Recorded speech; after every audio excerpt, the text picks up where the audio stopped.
First of all, I just wanted to welcome all of you to the fifth CAC, Florida Climate Conference on Climate and Biodiversity.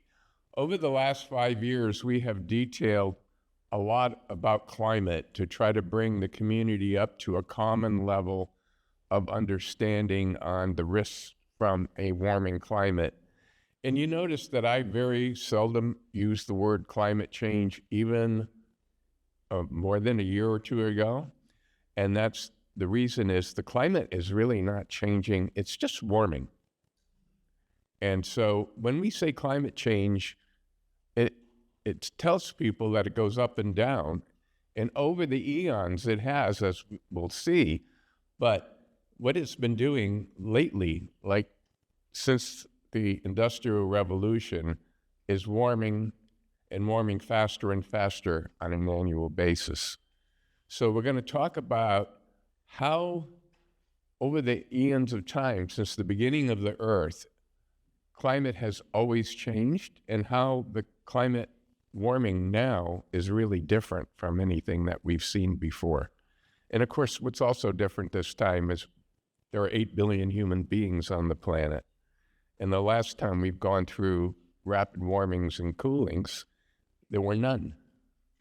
So perspective is really important.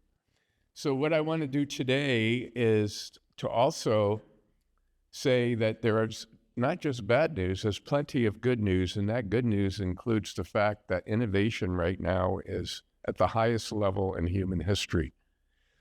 So it's just a matter of human will, whether we solve the problem or we don't, and it's a choice we will make. And we still have time to make that choice, but we don't have a lot of time to make it. So I wanted to put that in perspective, but before we get started, I really would like to thank our sponsors, Tommy's Car Wash, who has been our annual sponsor, season sponsor. It's so nice to have a company that's doing the right things to protect our environment as a sponsor of the Climate Adaptation Center. And its president is right there, Dan Digraph. And he also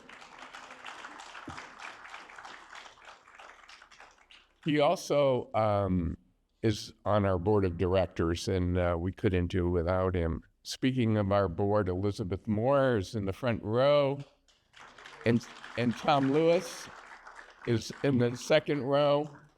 And for those of you, everybody knows Elizabeth, but with Tom, I think most people know him now, but Tom is one of the top resilience engineers in the entire planet, and we're just delighted to have both of them on our board of directors. But our sponsors for our events are incredibly important, and I have to say the Barancik Foundation has been incredibly important to the CAC. They were one of the first foundations to really get that climate resilience is what's leading out of resilience. The climate, if it's not stable, will make it very difficult for us to have resilience in a true way. So that's the key, and they get it, and they've helped us emerge as a organization in Florida that now, has come to the point where it has a lot of respect and a lot of participation, and we really appreciate what they've done. And of course, our sponsors, including WUSF, who's been with us from the beginning, the Sarasota Magazine. As you know, if you read the Sarasota Magazine, you'll see lots of commentary from yours truly about a lot of things, but when there's a hurricane coming, you better read the Sarasota Magazine. That's all I can tell you. And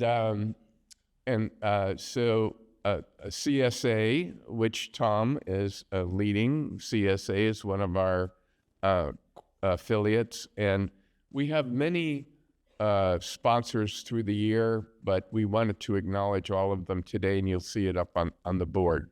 Also, we have some climate champions in the room today. There are 11 climate champions, and if you're in the room today, if you could just stand and take a bow I see where are they? I saw them in the room earlier. Okay. And then I also want to acknowledge the CAC members, our category 1 through 5 members. If you're one of our members, could you please stand and take a bow?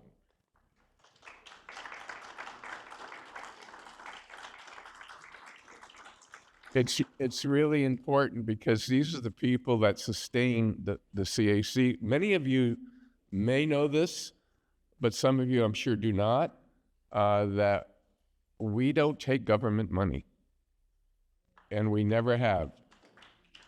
But when we started the CAC, I worked for the government for decades. I'm very proud of my career at the National Center for Atmospheric Research and the NOAA Research Labs and being a lead forecaster for NOAA and all of that.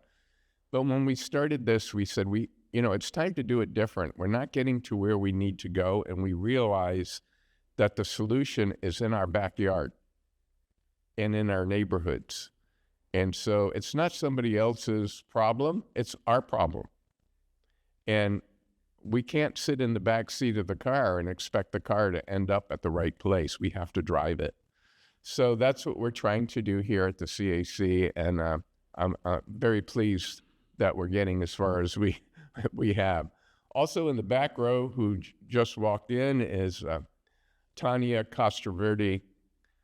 And please stand up, Tanya. Tanya is the CEO of the Sarasota Performing Arts Foundation, and she's leading our new Center for Performing Arts, hopefully our new Performing Arts Center at Bayfront Park, at the Bay Park. So Tanya, welcome. Thank you for coming.